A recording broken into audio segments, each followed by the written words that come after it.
Good afternoon everybody. Last लेक्चरला आपण पाहिलेलं होतं MCB, त्याचबरोबर heating effect of electric current, अशा काही कन्सेप्ट आपण पाहिलेल्या होत्या. याच्यामध्ये live wire, neutral wire and earth wire या बाबतीत आपण चर्चा केलेली होती. Live wire are those wire to carries the electric current. ज्याच्यातनं इलेक्ट्रिक करंट कॅरी केले जाते त्याला लाईव्ह वायर असं म्हणतो. ते इलेक्ट्रिक करंट कंप्लीट सर्किट करण्यासाठी जे यूज केला जातो तो न्यूट्रल वायर. आणि अर्थ वायर, त्याला अर्थिंग असंही म्हटलं जातं. अर्थ वायर किंवा अर्थिंग हे अशा प्रकारचं कन्सेप्ट आहे, जेव्हा एखाद्या इक्विपमेंटमध्ये जेव्हा एखाद्या बॉडीमध्ये इलेक्ट्रिक करंट जनरेट होतं किंवा इलेक्ट्रिक करंट त्याच्यामध्ये रिलीज होतं, त्यावेळेस एखाद्या व्यक्तीने अशा बॉडीला स्पर्श केल्यानंतर त्या व्यक्तीला सिव्हिअर शॉक होऊ नये यासाठी केली जाते ती अर्थिंग किंवा अर्थ वायर. तर अशा प्रकारच्या या 3 वायर आपण लास्ट लेक्चरला पाहिल्या. कोणत्या वायर? लाईव्ह वायर काय काम करते? To carries the electric current. Earth wire काय काम करते? टू मिसशिप the severe electric shock. Severe electric shock अशासारखे ज्या दुर्घटना होत्यात त्याचं प्रिव्हेन्शन करते. आणि neutral wire electric circuit complete करण्यासाठी काम करते. याच्या व्यतिरिक्त आपण एक वायर बघितलेली होती, त्याला फ्यूज वायर असं आपण म्हणतो. Fuse metal wire. जर समजा एखाद्या सर्किटमध्ये हेवी इलेक्ट्रिकल सप्लाय चालू असेल, tremendous amount of electrical supply चालू असेल, तर तो इलेक्ट्रिकल सप्लाय काय करायचा आहे? तर तो इलेक्ट्रिकल सप्लाय मुळे ग्रेटर रेजिस्टन्स क्रिएट होत असेल तर त्यामुळं तो heavy electrical supply, overloading electrical supply stop करण्यासाठी फ्यूज वायर किंवा फ्यूज तार यूज केली जाते. मग हे फ्यूज तार ॲटोमॅटिकली, म्हणजे आता जी कन्सेप्ट आलेली आहे, पूर्वी काय व्हायचं, एक किटकेट असायची. काल तुम्हाला डायग्राम रिप्रेझेंट केलेला आहे. किटकेट असायची, त्या किटकेटमध्ये वायर जोडलेली असायची. ओव्हरलोड झाले तर त्या किटकेटमधली जी वायर आहे ती, ही अशी जी वायर आहे ती, ही जोडलेली वायर अशी ब्रेक व्हायची, म्हणजे त्यामुळे इलेक्ट्रिकल सप्लाय स्टॉप व्हायचा. मग आजची परिस्थिती अशी आहे की इलेक्ट्रिकल सप्लाय स्टॉप झाला तरी काय, त्याच्यामुळं पुढं जे इक्विपमेंट आहे त्याचा जो काही फटका बसणार आहे, त्याचं जे काही नुकसान होणार आहे ते स्टॉप होतं. मग आज तशा प्रकारे त्याच्यापेक्षा वेगळे इलेक्ट्रिकल सप्लाय स्टॉप करण्यासाठी वेगळी कन्सेप्ट आलेली आहे, त्याला म्हणतात MCB. बाय चान्स एखाद्या सर्किटमध्ये ओव्हरफ्लो इलेक्ट्रिक करंट फ्लो होत असेल, लोडिंग होत असेल, इलेक्ट्रिक करंटचं ओव्हरलोडिंग होत असेल, तर त्यावेळेस MCB मध्ये असणारं बटन हे डाऊनवर्ड डायरेक्शनला मूव्ह होतं, म्हणजे पुढं जाणारा इलेक्ट्रिकल सप्लाय स्टॉप होतो. आणि जर समजा आपण तो काही वेळानंतर ते बटन पुन्हा ऑन केलं की म्हणजे पुन्हा तुम्हाला ती तार किंवा त्याची किटकॅटमध्ये असणारी जी मेटल वायर आहे हे पुन्हा चेंज करण्याची गरज पडत नाही, असा कन्सेप्ट आहे. तर वेगवेगळ्या इक्विपमेंटला वेगवेगळ्या प्रकारचे फ्यूज मेटल वायर किंवा फ्यूज आहेत. त्या डायग्राम या ठिकाणी तुमच्या टेक्स्टबुकमध्ये रिप्रेझेंट केलेला आहे. फ्यूजचे वेगवेगळे डायग्राम. क्लिअर आहे इथंपर्यंत? मग आता हा टॉपिक आपण पुढे जाऊया.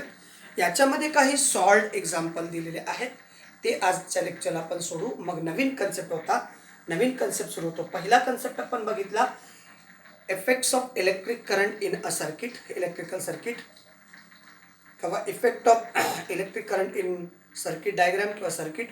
दुसरा होता heating effect of electric current, त्याच्यावरती आपण आता न्यूमेरिकल बघणार आहोत. आणि तिसरा मुद्दा आहे magnetic effect of electric current. Magnetic इफेक्टचा इलेक्ट्रिक करंटवरती काय बेनिफिट होतो किंवा काय होतो परिणाम, तर तेही आपल्याला पाहायचं आहे. चला तर मग आपण पुढच्या कन्सेप्टकडे जाऊया. ओके, चला. सॉल्व्ड क्वेश्चन पहिला असा आहे, 6 metre long wire made from an alloy. एक 6 मीटर लांबीची वायर आहे ती alloys पासून तयार झालेली आहे. नायक्रोम म्हणू शकता is sharp into a coil and giving for producing heat. अशी गुंडाळलेली आहे, कॉईलसारखी गुंडाळलेली आहे आणि त्याच्यामध्ये इलेक्ट्रिक करंट पास केल्यानंतर ते काय होतं, हीट प्रोड्यूस करते. It has a resistance of 20 ohm. पहिलं लेंथ दिले L is equal to 24 sorry 6 metre. L is equal to 6 metre. Length of the wire दिलाय 6 मीटर. नायक्रोम कॉईल आहे. रेजिस्टन्स दिलाय 24 ohm. Resistance R is equal to 24 ohm. हे पाठीमागच्या वर्षी आपण symbol बघितला ओहमचा. Can we get more heat if we wire is cut into half. म्हणजे जेव्हा 6 मीटर वायर होती, समजा 6 मीटर वायर होती, याच्यामध्ये इलेक्ट्रिसिटी पास केल्यानंतर रेजिस्टन्समुळं ही वायर कट झाली 2 इक्वल पार्ट्समध्ये. म्हणजे ही वायर, हा एक तुकडा 3 मीटरचा आहे आणि हा दुसरा तुकडा 3 मीटरचा आहे. There are the 2 piece. One single piece is converted in 2 piece. It is equal half. So one half goes on 3 meter, another half goes on 3 meter. And of its original length and shape into a coil. आता त्याचं coil मध्ये conversion केलेलं आहे का? For getting energy into two end of the wire connected to a source with a potential difference, V is provided here. V is provided here 220 volt. Potential difference is given for you 220 volt. आलं इथपर्यंत सगळे clear. आता सगळ्यात महत्त्वाचा मुद्दा तुम्हाला काय solve करायचा आहे. What are the given. Resistance दिला 24 ohm. Length of the wire is 6 metre. त्याचे तुकडे झालेले आहेत, राईट. त्याचे काय झालेले आहेत, तुकडे झालेले आहेत. त्या तुकड्यांना कसं काउंट करायचं आहे, कसे मोजणार ते तुकडे, याच्या बाबतीत आपल्याला चर्चा करायची आहे. तुकडे कसे मोजायचे, तुकड्यांचं काय कॅल्क्युलेट करायचं आहे. चला तर विद्यार्थी पुढे पण झालो होतो. आपल्याला काय करायचं आहे हा मुद्दा आहे पहिला. या क्वेश्चन मध्ये आपण काय सॉल्व करणार आहोत, हा प्रश्न आपल्याला पडलेला आहे. तर थोडंसं विचार करा. काय विचारले माहिती आहे तुम्हाला. A 6 meter long wire is made from alloy nichrome. Is shipped into a coil. 6 metre लांबीची जी आहे, ही 6 मीटर लांबीची एक कॉईल तयार केली अशा प्रकारे. This is 6 metre long. त्याच्यानंतर and given for a producing heat. यावेळेस हीट जनरेट होणारी आहे. This produces heat. It produces heat. या कॉईलपासून हीट प्रोव्हाइड होणार आहे. त्याच्यानंतर and it has a resistance. त्यावेळेस त्याच्यामध्ये तयार. Can we get more heat if we wire is cut into half of its original length and shift into a coil. मग या 6 मीटर लांब वायरचे तुकडा केला आणि त्याचा पुन्हा शेप केला, कॉईल शेप अशा प्रकारचा शेप दिला, तर ही त्याची निम्म्या प्रकारची कॉईल आहे. आणि मग of its original shape for giving energy, या दोघांना जर एनर्जी दिली, the two end of the wire are connected to a source. या दोनही एंडला, म्हणजे याच्या एंडला आणि याच्या पण एंडला,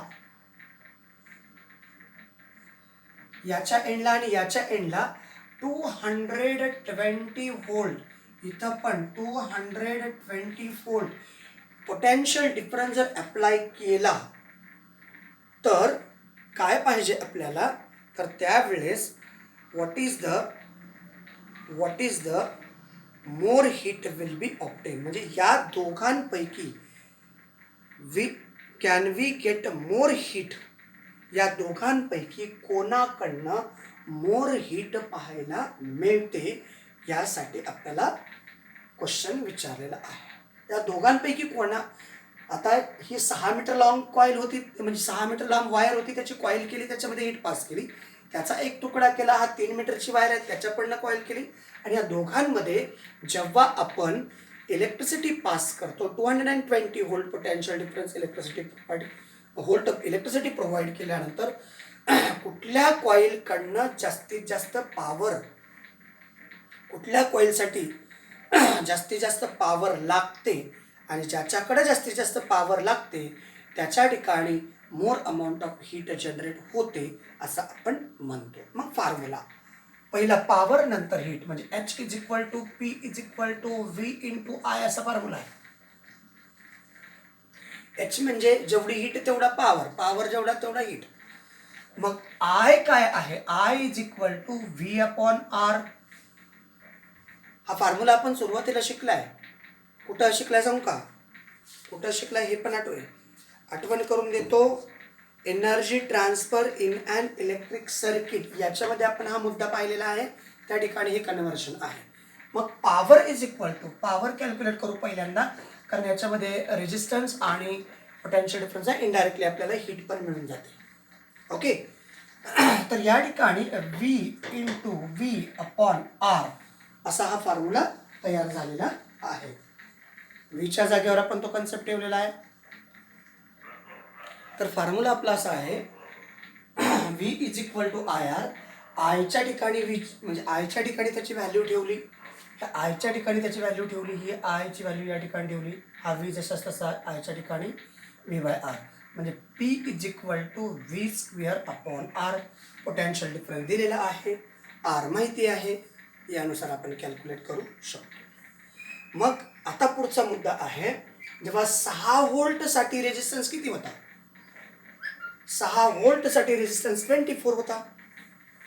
तर मग याचा तुकडा निम्मा झालाय म्हणजे रेजिस्टन्स किती होईल, निम्मा. म्हणजे 6 व्होल्टसाठी फॉर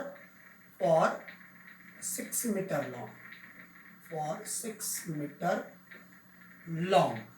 आणि आता याला निम्म करायचं आहे, R is equal to 12 for 12 ohm for 3 metre long.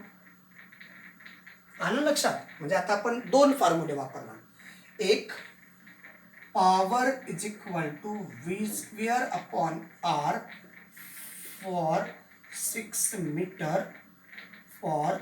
Metre long wire, आणि दुसरा फॉर्म्युला वापरणार फॉर, हा फॉर्म्युला सिरीज घेतला बरं, फॉर किती मीटर, 3 मीटर लॉंग वायर.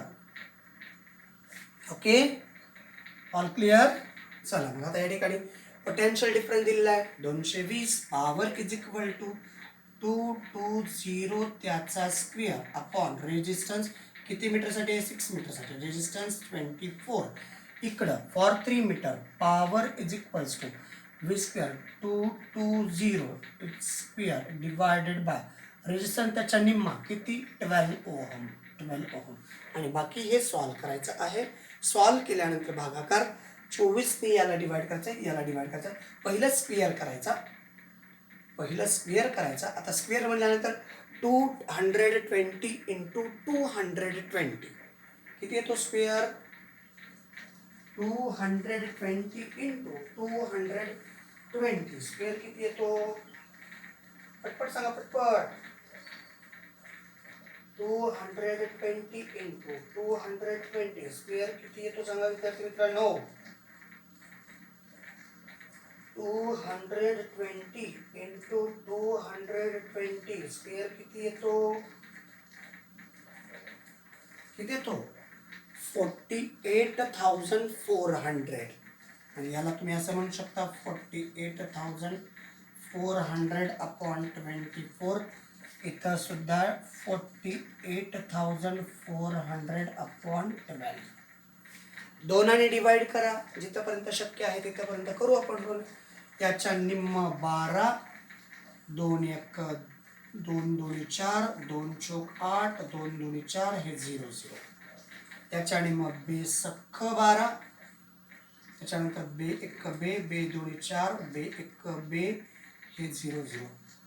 बे त्रिक 6, बे सख्ख 12, काहीच नाही उरला 0 बी 5 0 आणि मग 3ने याला डिवाइड केलं तर आन्सर काय येतं P इज इक्वल टू, याचं आन्सर येतं पहा, त्याचं आन्सर 201